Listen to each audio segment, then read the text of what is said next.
ওঙ্কার বাংলা ডিজিটালের সঙ্গে রয়েছে আমি শিল্পা। আপনাদের এই মুহূর্তে যে খবর আপডেটটি দেব, শিক্ষামন্ত্রী এসে সরকারের অবস্থান না জানানো পর্যন্ত আন্দোলন চলবে।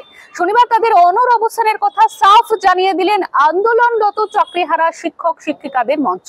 বিকাশ ভবন চত্বরে চাকরি ফেরানোর দাবিতে আন্দোলন এদিন তৃতীয় দিনে পড়ল।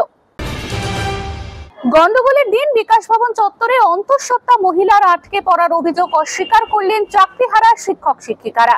শুক্রবার বিকাশ ভবনের ঘেরাওয়ের দিন অন্তঃসত্ত্বা মহিলা আটকে পড়েছিলেন বলে জানিয়েছেন রাজ্য পুলিশের এডিজি দক্ষিণবঙ্গ সুপ্রতিম সরকার। এই অভিযোগ অস্বীকার করে তারা জানিয়ে দিলেন, কোনো অন্তঃসত্ত্বা মহিলাকে আটকানো হয়নি, পুলিশই গেট বন্ধ করে দিয়েছিল।